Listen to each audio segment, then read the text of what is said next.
I'm still carving the same side. As you can see, it's starting to look like a barrel, which is fine. We're looking for that curve. So take our template. Looking good. Wow, it's pretty much there. Notice the pencil line is still there. So we're just going to keep on doing this and make sure it's as round as possible using that template. And then once we're happy with that, which I'm pretty happy with it right now. Yeah, I'm very happy with it. I'm going to move over to the next side. Do the same thing. Carve this side.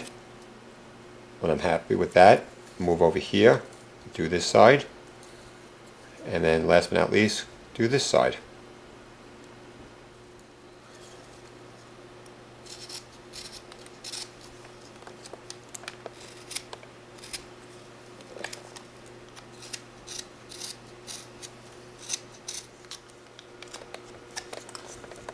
I'm happy with how this is turning out.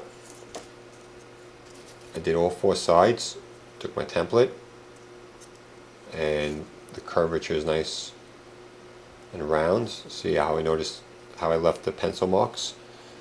And now I'm going to take a smaller template and start working over here on all four sides, actually where the pencil line is. That's where I'm going to start curving the wall. Okay, same process. Take a stab cut. I'll take my number 2 chisel.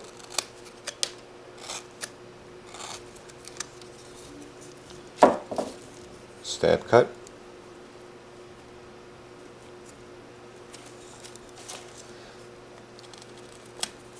Okay, and just take my template, see how the curvature is going. Okay, still have to work at it. I'm going to do it only on this side and see how it looks.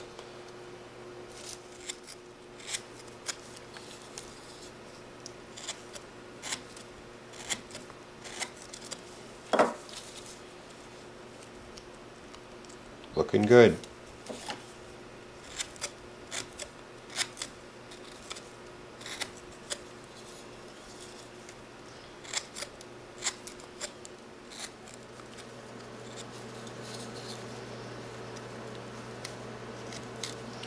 Cool.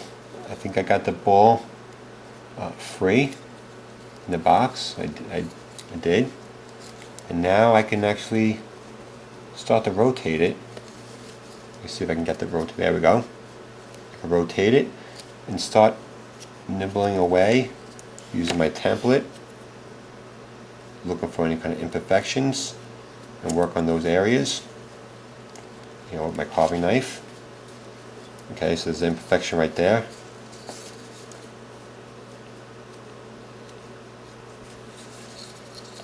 There's another one over there. Nice and round. Use your template. I have a small one here. Okay, it's pretty round here. And I'm just going to keep on doing this. So just take your time. Have fun. If you get tired, put it down. Take a break.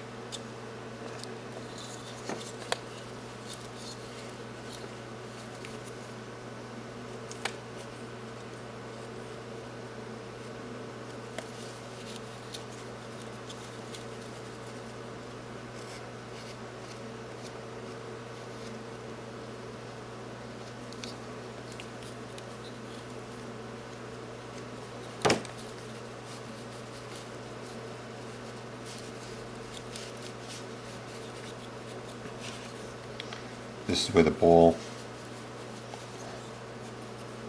was attached to the frame. I know that has to be removed.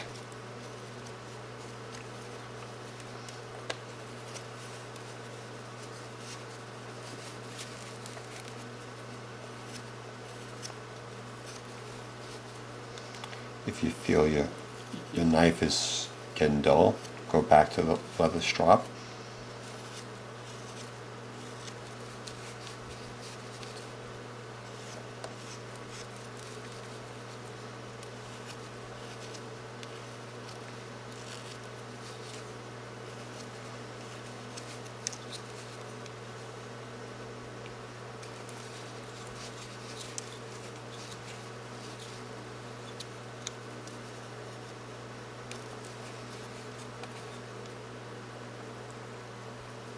Okay, see how my knife's digging into the grain? I'm about to tear off a good 1/16 of an inch of wood.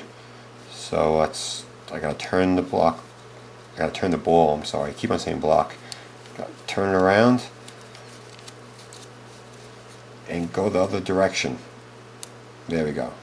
That was a cleaner cut. It's very important. You gotta, if you feel like your knife is digging into the wood, you gotta turn it around. See, it's digging in again. So, okay. So I'm going the other direction now. I'm getting a smoother cut now.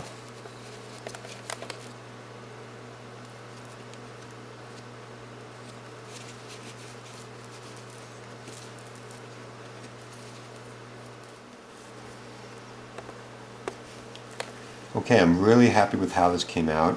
I'm taking really small slivers because you don't want to go against the grain and rip and tear any of the fibers. But I am happy with this. Let's see, it looks like a round ball. So I'm going to leave the ball like this. I'm not going to sand it. I like that chiseled, carved look. But I am going to use the sandpaper to sand the cage or the box and remove all the pencil lines. Clean that up. I'm going to use 120 grit sandpaper and then go to 150, then 180, and then 220. I would recommend that you label each piece of sandpaper so you don't get them mixed up. You want to go, from low to high numbers. Since I consider the ball complete, and I'm not going to sand it like I said in the previous step, I do want to remove the pencil marks from the box. So I'm starting with 120 grit, and then I'm going to work my way to 150, and then 180, and then last but not least 220. So all I'm going to do is take my project and move in circular motions. Periodically check, make sure it's removing the pencil marks. Move over to the next side. And I'm going to continue this on all sides of the box. And then when I'm happy with all the pencil marks being removed, I'm going to move to the next grade of paper. For the inside of the box, I like to take 120 grit sandpaper and just get in there as well, but very lightly. Just remove some of the bumps, from your carving knife.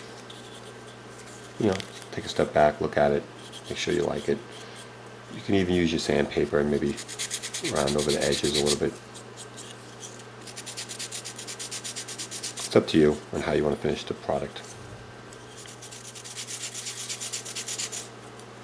I'm using my famous 45-degree angle. Little inside joke.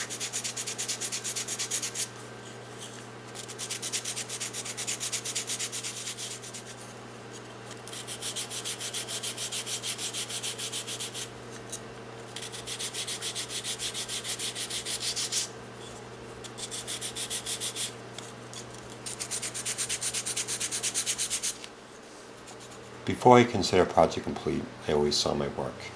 You never know if you're going to be the next Picasso. In this case, I made this for my son, so I'm going to write him a little inscription. But I always practice on a piece of scrap wood, and I use a wood burning unit with a writing tip, and I adjust the temperature. From experience, I know that I get a good burn at 3.5, so I set this to 3.5. I very gently practice here. I just doodle, just to see what kind of burn I get. See what kind of pace I should be writing at. Okay, so once I'm happy, I'm just going to move over to my finished piece and write something to my son.